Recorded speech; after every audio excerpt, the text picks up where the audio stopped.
Bismillahirrahmanirrahim. Assalamu alaikum, dear students.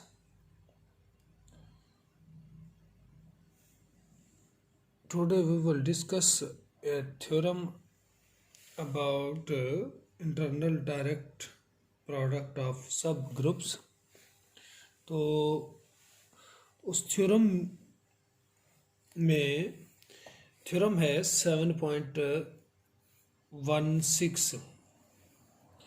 पहले मैं theorem पढ़ देता हूँ. थ्योरम यह है कि if G equal to A cross B यानी G डायरेक्ट प्रोडक्ट है A और B का एंड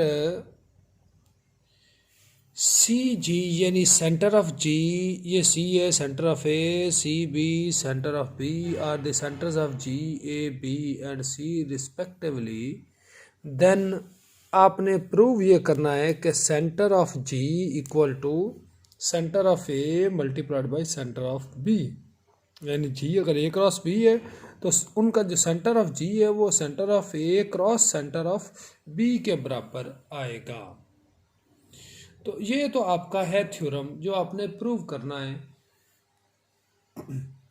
मैं आपको इस थ्योरम के प्रूफ में ले जाने से पहले दो डेफिनेशन बताना चाहूँगा. एक सेंटर ऑफ ग्रुप की, यानी ग्रुप का सेंटर क्या होता है, और दूसरी डेफिनेशन आपको जो थ्योरम इंटरनल डायरेक्ट प्रोडक्ट के बारे में हमने पहले पढ़ा था वो एक दफ़ा ना आपको रिपीट करवाता हूँ, उसके बाद हम इस थ्योरम को प्रूव करते हैं. तो पहले हम वो ज़रा देखते हैं.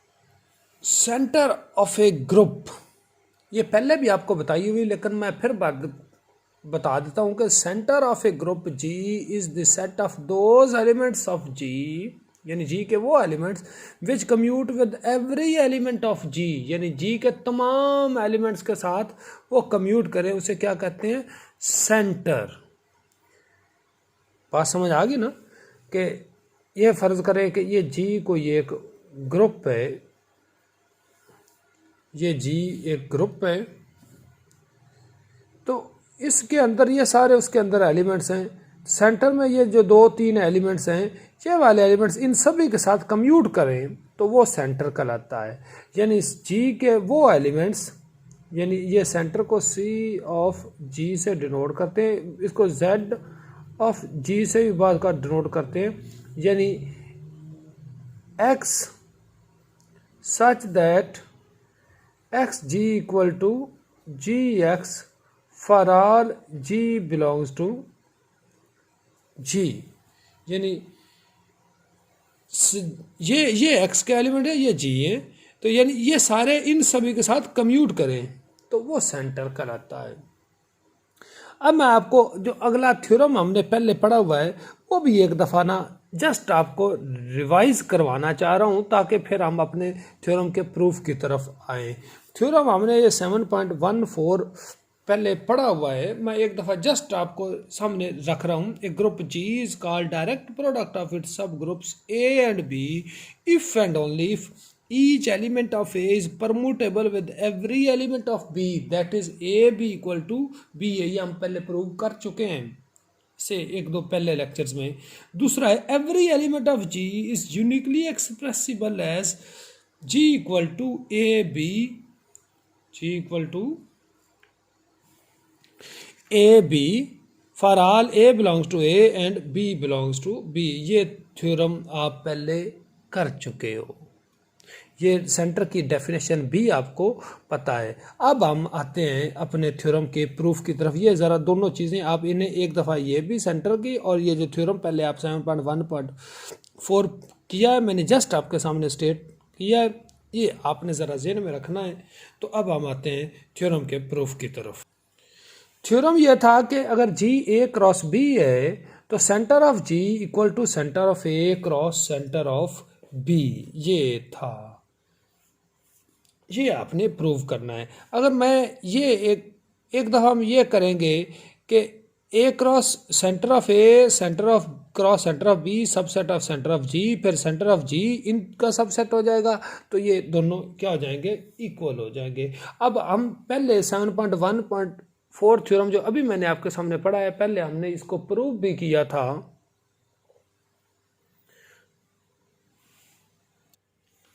कि ए क्रॉस बी के element A B equal to B A B equal to B A, ये प्रमोट करते हैं, क्या करते हैं जी, कम्यूट या प्रमोट, प्रमोटेबल हैं, ये हमने पहले प्रूव किया है।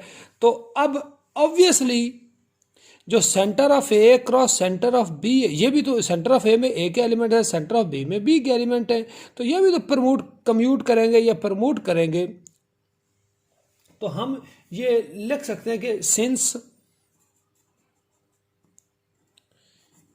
ए एंड बी आर कम्यूटेबल या परम्यूटेबल,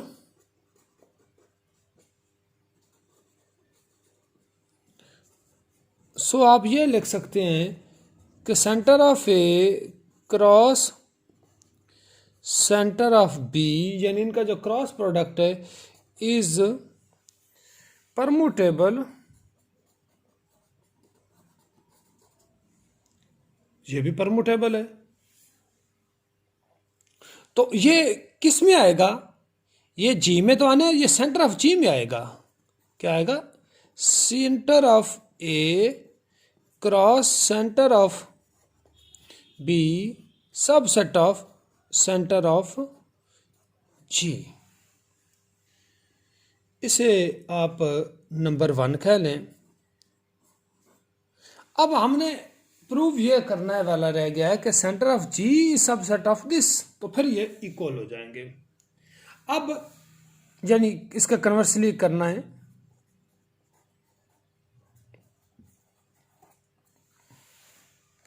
कन्वर्सली है कि आप कोई z belongs to centre of g, इसमें से एक एलिमेंट लें।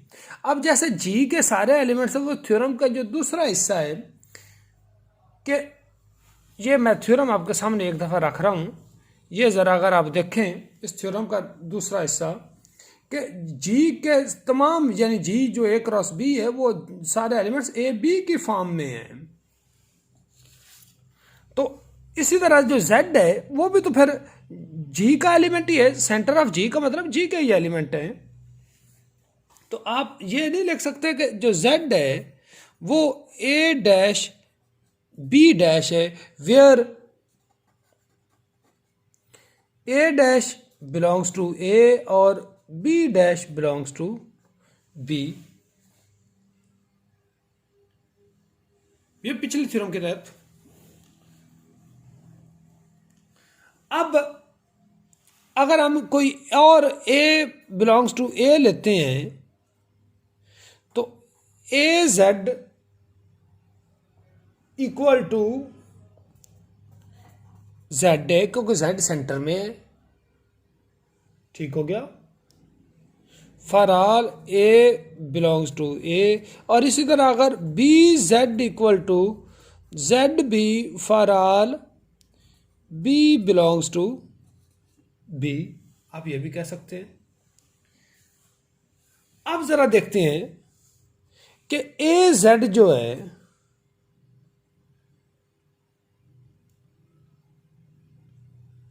ये किसके बराबर है, या जेड ए को चले ले देखते हैं, जेड ए, जेड किसके इक्वल था, ए डैश बी डैश और मल्टीप्लाइड बाय ए कर दिया। अब ए बी के जो एलिमेंट्स हैं वो तो A B equal to B है, पिछले थ्योरम में हमने प्रूव किया था कि ए और बी के एलिमेंट परमुटेबल, ये बी डैश बी का ये ए का है, तो ये भी तो फिर परमुटेबल हुआ है ना, यानी B dash A equal to A B dash, B dash A equal to किसके इक्वल हुआ जी, ए बी डैश। तो आप ए डैश और इसको क्या लिख सकते हैं, ए बी डैश, तो ये ए डैश ए और बी डैश, तो ये ए डैश ए किस में आया,